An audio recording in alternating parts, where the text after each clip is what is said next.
Hello there, I'm Shafika Razali, and thanks for joining me this Thursday on 7Edition. The headlines.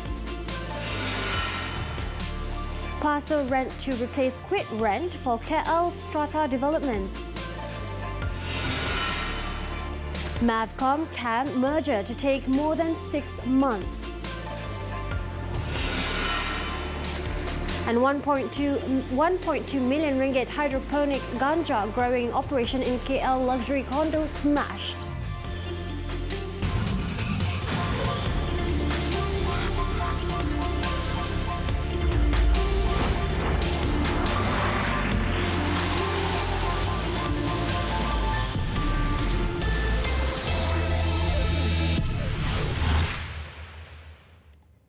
Good evening. Police arrested 2 men and a woman aged between 24 and 32 for growing ganja in a luxury condo during a raid in Mont Kiara, Kuala Lumpur on Monday. The total seizure by authorities during the raid, which included the ganja plants, amounted to about 1.2 million ringgit. Bukit Aman Narcotic Crime Investigation Department Director Datuk Muhammad Khalil Kadir Muhammad said the 3 suspects were arrested following intelligence gathering and public tip-offs. It was learned that the trio, one of them a foreigner, had been growing the ganja plants, each measuring up to 1.2 meter in height hydroponically. Kita telah merampas daun ganja sebanyak 2.6 kilogram, pokok ganja yang dianggarkan dalam 3 ke 4 kaki tingginya sebanyak 53 pokok dan benih pokok ganja sebanyak 48 biji. It was believed that the suspects started their operation 6 months ago based on the size of the plants. Police also seized a Toyota Vios worth 45,000 ringgit. The suspects did not have any previous criminal records, but one of them tested positive for drugs. They have been remanded for 6 days from Tuesday for investigations under the Dangerous Drugs Act for cannabis cultivation and drug trafficking. Meanwhile, police also successfully crippled a syndicate using courier services to smuggle drugs with a seizure of drugs worth more than 2.2 million ringgit in Penang and Selangor.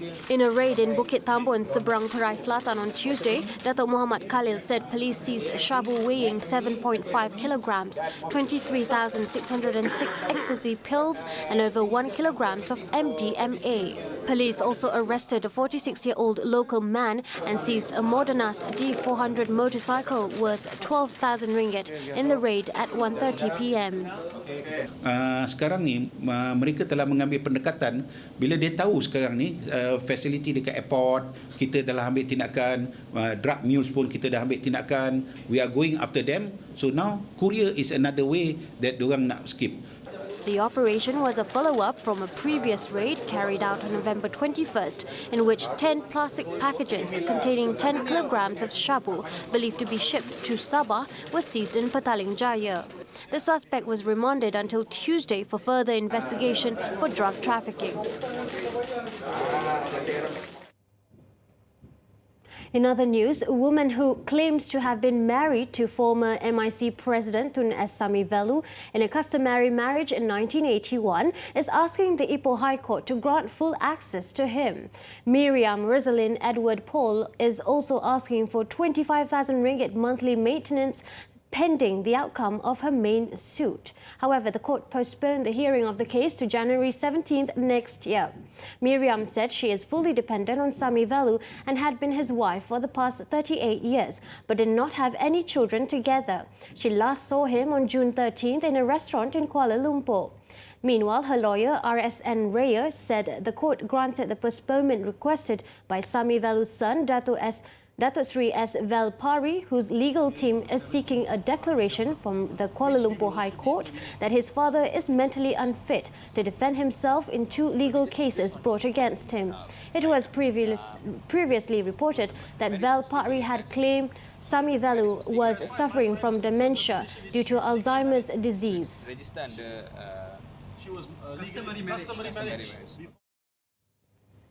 A magistrate was charged in the Kuantan Sessions Court today with 8 counts of soliciting and accepting bribes totaling 295,000 ringgit. 38-year-old Muhammad Amin Shahul Hamid, however, pleaded not guilty and claimed trial after the charges were read to him before Judge Muhammad Ghazali Muhammad Taib.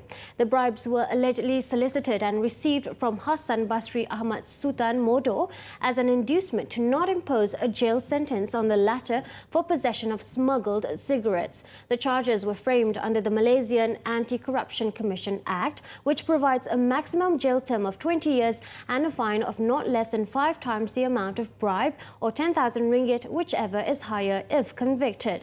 The court set bail at 25,000 ringgit in one shorty for the charges and also ordered the accused to surrender his passport to the court. January 15 next year was fixed for mention.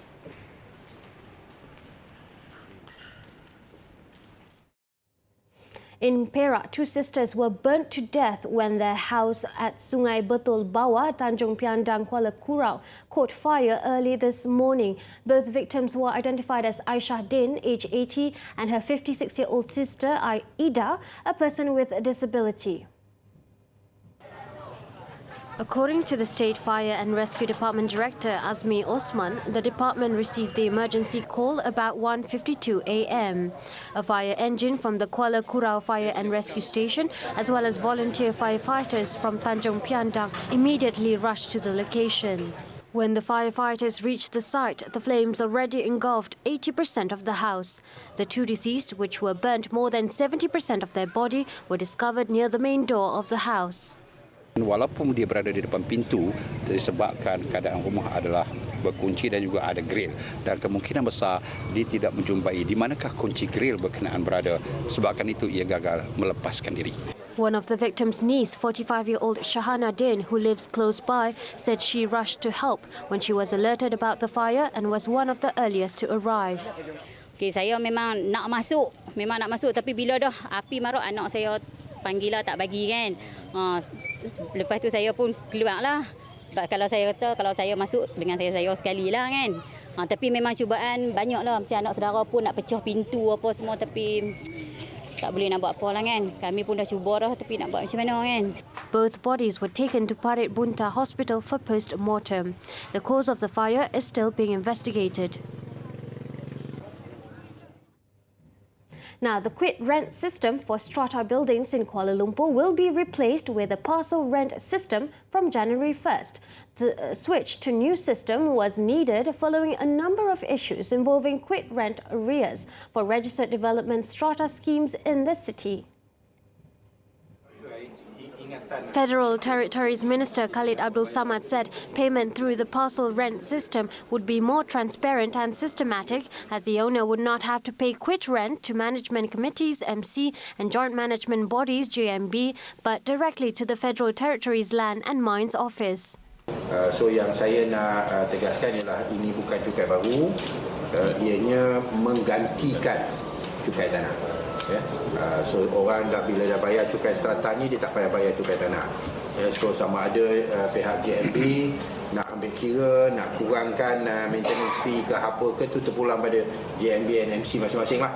Ataupun ada juga yang saya difahamkan JMB dan MC dia kutip cukai tanah secara khusus. Iaitu maknanya dia buat yang maintenance fee, tapi tiap-tiap tahun bila nak bayar cukai tanah dia akan buat kutipan untuk cukai tanah secara berasingan. Tu terpulanglah pada JMB dan MC untuk memikirkan dan membincang bersama. He added that the calculation formula under the parcel rent system was based on the total area of the parcel, including the owned accessory parcel, parcel utilization category for residential, business or industry, and whether it was leasehold or freehold.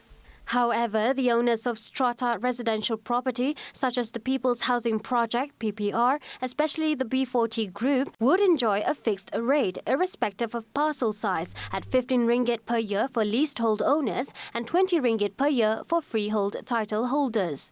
Based on current records at the Federal Territories Land and Mines Office, about 446 strata development schemes out of 3,214, or almost 15% in Kuala Lumpur, have quit rent arrears.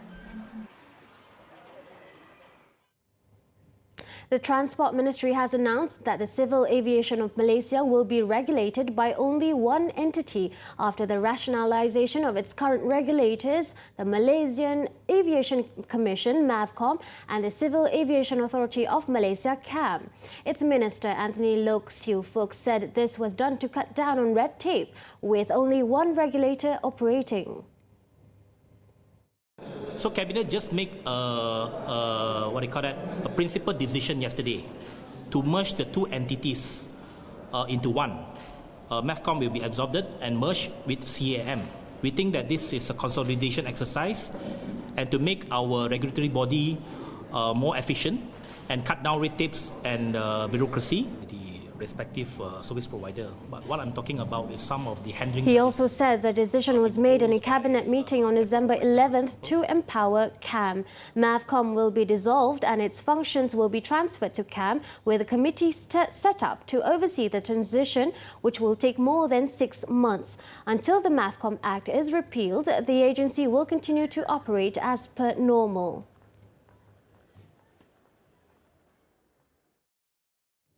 Good news for those with traffic summonses. You can now settle various types of non-compoundable offences with up to 50% discount over the Christmas period. The Kuala Lumpur Traffic Investigation and Enforcement Department will be having a Meet the Customer Day between December 24th and 26th from 8:30 a.m. to 4 p.m.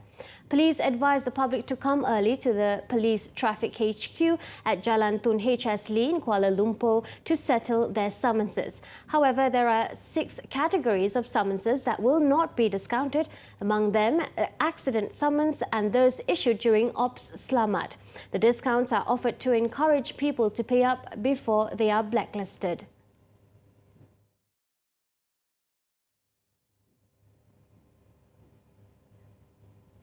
Starting January, motorists will be pumping a higher grade of RON 95 fuel that meets the European Euro 4M, also known as the E4M standards, at petrol stations nationwide. Domestic Trade and Consumer Affairs Ministry Secretary-General Datuk Muiz Abdul Aziz said the E4M, which is equivalent to RON 97, will replace the current E2 standards. Muiz said industry players are preparing to carry out the sale of the higher grade petrol, where works at the depot and gas stations level are being done. Not many countries have the E4M standard petrol, and the United Kingdom and Australia are among the countries that had been using it. The ministry had been working with petroleum companies such as Shell, Petronas and Petron to roll out this initiative. Among the benefits of using E4M RON 95 is reducing environmental impact through cleaner fuel burns that emits less smoke.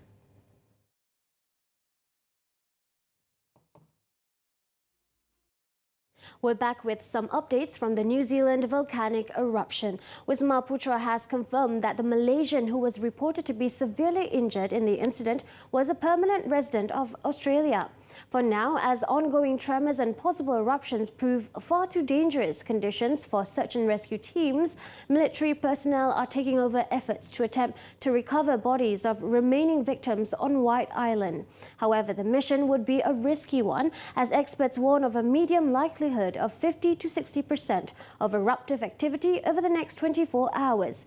8 members of the Defence Force will attempt to access the island on Friday from naval vessel HMS NZ Wellington. A total of 47 people were on the island when the eruption occurred on Monday. So far, 8 people, including a Malaysian, have been confirmed dead, with 8 others missing and presumed dead.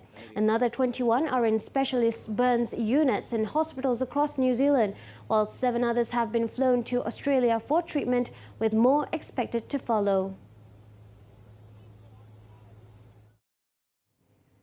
To determine the immediate future of Brexit, Britain head to the polls on Thursday, a vote described as the most important in a generation. Since 7 a.m, more than 4,000 polling venues across England, Scotland, Wales and Northern Ireland opened their doors for a day of voting until 10 p.m. Up for grabs are all 650 seats in the British Parliament, which has been deadlocked since the 2016 referendum on European Union membership that saw a majority vote to leave. Wednesday night, Prime Minister Boris Johnson and Labour leader Jeremy Corbyn made their final push at their respective rallies in a bid to win the polls. So when the election comes tomorrow, it is a very clear choice. You go down the road with Boris Johnson, a sweetheart deal with Donald Trump, you break off any serious relationship with Europe, or you go down the Labour way, which is the adult responsible way of negotiating a settlement that we will all live by and I will make sure is carried out in the future relationship with Europe. Say hung Parliament, another hung Parliament. That's what we could face on Friday. That's the reality. Look at it. The pollsters are saying it. A hung Parliament, a Corbyn-Sturgeon coalition. And a vote for any other party but the Conservative Party would produce that result, or would encourage that result. That's the iron logic of the situation. And that would be an economic disaster for this country. Johnson's Conservatives need just 9 more seats for a majority, which would allow him to push through his own Brexit deal with Brussels and take Britain out of the bloc by the end of January.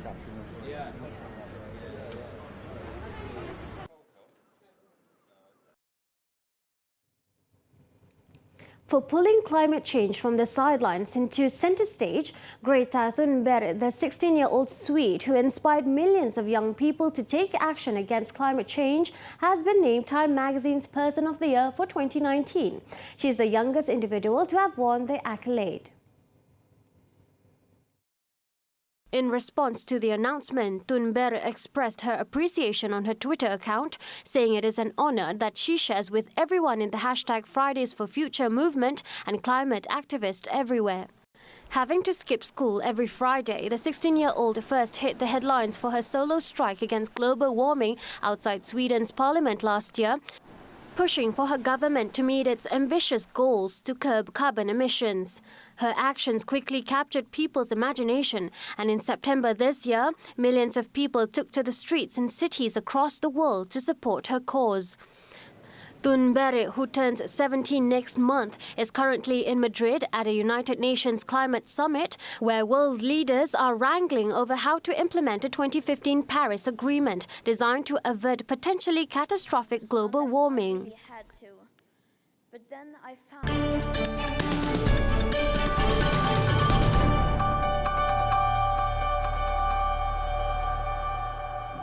Shares of Saudi Aramco surge on the second day of public trading, pushing the kingdom's record IPO to a gargantuan $2 trillion valuation.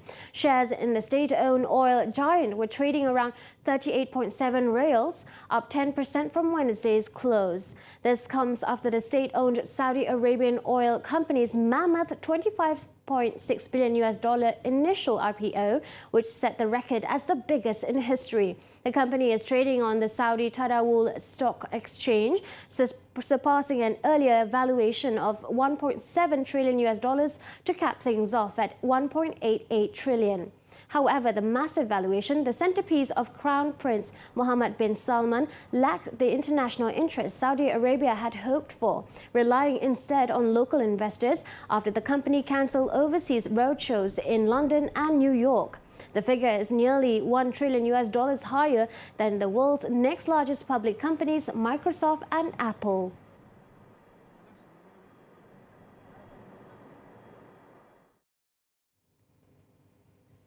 Persistent buying in index-linked counters propelled Bursa Malaysia to end higher for the second consecutive day, as investors reacted positively to the US Federal Reserve's move to leave interest rates unchanged and signalled no changes through next year. The benchmark FBM KLCI rose 4.15 points to 1,567.34, with gains led by Petronas Gas, MISC and Maxis. On to stocks to watch. Valesto Energy Berhad has secured a $30 million charter contract for its Naga 4 drilling rig, which commences on the second quarter of next year. With the contract award, it not only signifies Valesto's ability of continued contract wins, but also affirms the company's position as a proxy for the drilling rig space for Malaysian waters. Next and last on the list, despite Genting Malaysia's Berhad's margins performing below their structural potential. A lot of opportunities in the longer term was observed as positive on the company. With Genting's shares trading near 10 years lows, the management is seen to be focused on rebuilding investors' confidence, which reduces near-term risks.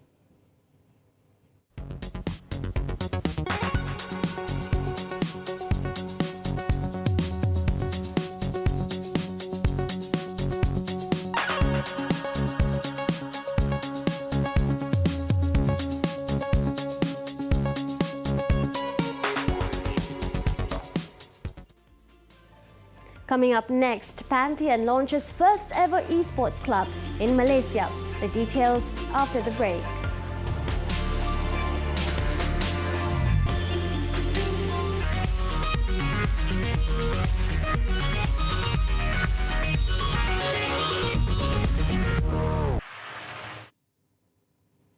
Thanks for staying with us. Now, on to the My Game On segment with the latest esports and gaming news.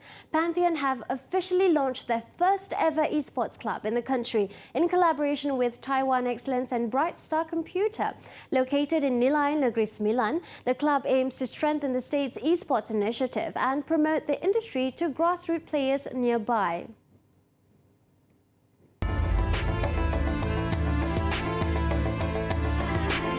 The launching of the Pantheon Esports Club was in conjunction with the opening of the first Taiwan Excellence concept store in Malaysia.